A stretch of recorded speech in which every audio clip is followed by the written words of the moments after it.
झारखंड, बंगाल और उड़ीसा के कुर्मी अपने को आदिवासी या शेड्यूल ट्राइब में शामिल करने की मांग को लेकर के पिछले दिनों एक रेल चक्का रोको आंदोलन चलाया और हम इस वक्त खड़े हैं एक कार्यक्रम में। यहाँ आदिवासी संगठन जो आदिवासी अधिकार रक्षा मंच है, कुर्मियों की इसी आंदोलन का ये विरोध कर रहे हैं। जो भी लोग यहाँ हैं वो विभिन्न संगठनों से, आदिवासी संगठनों से जुड़े हुए हैं और इनका कहना है कि कुर्मियों की जो ये मांग है ये बिल्कुल गैर वाजिब है। उन्हें शेड्यूल ट्राइब में शामिल नहीं किया जा सकता है या नहीं किया जाना चाहिए। कहीं ना कहीं इनकी जो मांगे हैं, जो बातें हैं, उसके कहा जा सकता है कि जो झारखंड के जो भी आदिवासी संगठन हैं, चाहे जो भी नेता है, इसको लेकर के जो है आज बापू प्रतिमा के सामने जो है ये आंदोलन पे उतरे हैं।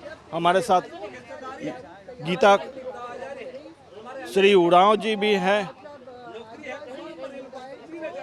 दीदी क्या कहेंगे? जो है हमारे जो कुर्मी समाज के जो सांसद रहे हैं, पूर्व सांसद श्री शैलेंद्र महतो जी और श्री राम टहल चौधरी जी ने इसका पुरजोर विरोध लिखित रूप से किया है कि आदिवासियों को, आदिवासी जो इलाके हैं, जो अनुसूचित इलाकों में प्राथमिकता नहीं मिलनी चाहिए। यानी आदिवासियों का उन्होंने एक समय विरोध किया। जब झारखंड बना, जब 5वीं अनुसूची का दर्जा प्राप्त हुआ, तो ये स्पष्ट हो गया कि एक आदिवासी समुदाय का ही व्यक्ति मुख्यमंत्री की सीट पे बैठ सकता है।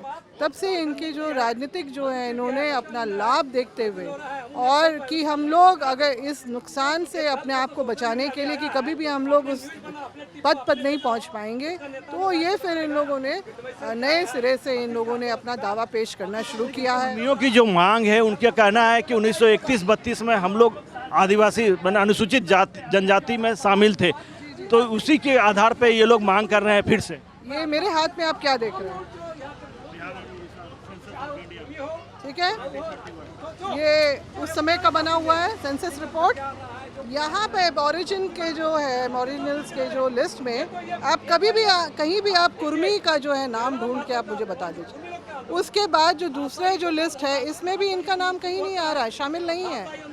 तो 1913 में इनका नाम जरूर आया था, मगर इन्होंने खुद ही आपत्ति दर्ज की कि हम आदिवासी समुदाय के साथ नहीं रहना चाहते। इन्होंने लिखित रूप से ब्रिटिश सरकार को लिखा कि हमें इस लिस्ट से बाहर किया जाए क्योंकि हम आदिवासी नहीं हैं। और इन्होंने तो खुद ही अपने खिलाफ में साजिश की है। इन्होंने साजिश के तहत जो है बनारस के जो क्षत्रिय महासभा में इनके जो 3 जो प्रबुद्ध नागरिक थे, उनके जनेऊ धारण करने के बाद अपने उनके ऊपर दोष लगा रहे हैं कि उन्होंने षड्यंत्र के दौरान हमारे समाज की दिशा दशा बदल दी। फिर मगर आज़ादी के बाद जब 1950 में जो नया लिस्ट जारी हुआ, तो उसमें जब उनको अतिसूचित अत्यंत पिछड़ा वर्ग में जब डाला गया, तब उन्होंने कोई विरोध नहीं किया।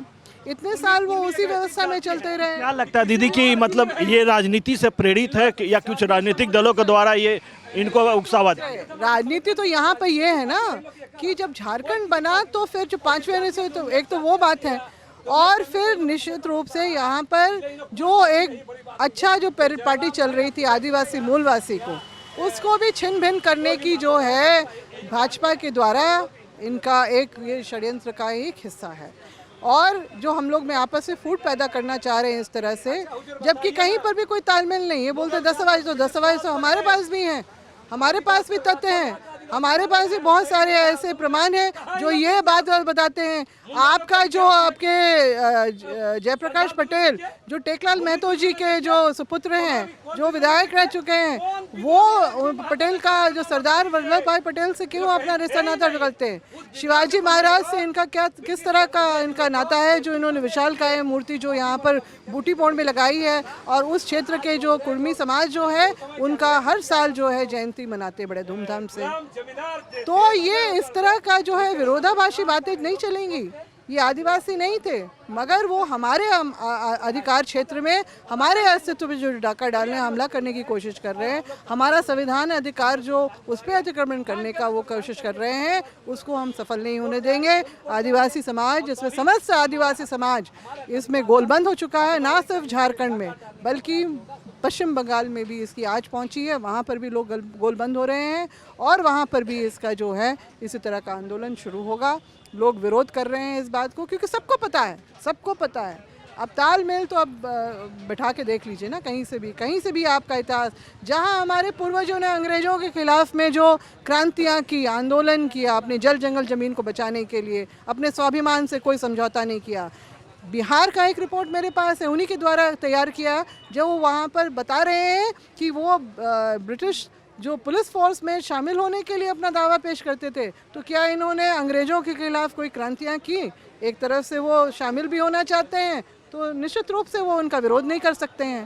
तो ये हर तरीके से हमारा जो इतिहास जो है इनसे भिन्न है, वंशागनुत भी है, नस्लीय आधार पे भी देखा जाए, और ये सिर्फ और सिर्फ जो है राजनीतिक है। ये सिर्फ और सिर्फ राजनीति के है। हमारे साथ लक्ष्मी नारायण मुंडा भी हैं, इनसे भी जानते हैं। दादा, आखिर ये विरोध क्यों? वो लोग का कहना है कि हम भी इसी समाज से हैं, यहीं के रहने वाले हैं। ये समाज सिर्फ कुर्मी है का? और भी समाज हैं, राजपूत है, साहू है, तेली है, बनिया है, सब हैं। उन लोग तो नहीं मांग रहे हैं, ये लोग क्यों मांग रहे हैं? और आदिवासियों क्यों बनना भाई आप लोग को? आदिवासियों क्यों बनना? क्योंकि आदिवासियों के जो संवैधानिक अधिकार है, उनकी जो नौकरी है, रोजगार है, राजनीतिक हिस्सेदारी है, राजनीतिक दावेदारी है, सबका संजमारी करेंगे, सबका ये लोग पकड़मारी करेंगे, इसलिए ये लोग मांग कर रहे हैं। क्या लगता है कि जो ये आंदोलन जो चलाया गया, अभी जो 5-6 दिन जो चला, रेल चक्का जाम किया गया, तो ये केवल राजनीति से प्रेरित है या कुछ राजनीतिक दलों के द्वारा इन्हें प्रेरित किया गया आंदोलन करने को? देखिए, दरअसल ये एक तरह देखिए, ये बेशक ये कुर्मी समुदाय के कुछ लोगों के द्वारा आंदोलन किया गया है, लेकिन इसमें भारत सरकार, भाजपा की सरकार, रेल मंत्रालय, सारे लोग मिले हुए हैं। नहीं तो 200-400 करोड़ का घाटा होता है, 5 दिन 200-300 ट्रेन रद्द हो जाती है और करोड़ों का नुकसान हो जाता है, और एक भी मुकदमा नहीं होता, एक भी गिरफ्तारी नहीं होती है, एक भी सरकार का प्रयास नहीं होता है। तो ये समझी जान सीधा सीधी बात है कि आखिर कैसे ये लंबा आंदोलन चल रहा था। कैसे ये लंबा आंदोलन चल रहा था? हमारे साथ जयराम महतो भी है।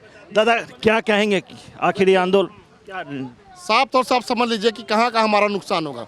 हमारा बाबा भीमराव अम्बेडकर के द्वारा जो आरक्षण दिया गया है, चाहे वो आर्थिक हो, सामाजिक हो, चाहे राजनीतिक हो, चाहे शिक्षा के क्षेत्र में हो, हर जगह जो हमारा मिला जाता है आरक्षण, चाहे स्टेपन हो, चाहे पढ़ाई के लेकर के, चाहे नौकरी के लेकर के, चाहे राजनीति को लेकर के, ये सभी जगह पे सेंधमारी करेंगे। तो ये सभी तरीके से, सभी चारों एंगल से जो आदिवासी का आरक्षण मिलता है, लाभ मिलता है, वो कहीं ना कहीं ये छीनने का काम करेंगे, और हमारा जो खासकर हमारा धर्म, उसको भी कहीं ना कहीं नुकसान पहुंचेगा। इसीलिए आज हम लोग इसको विरोध कर रहे हैं। इसका निदान क्या?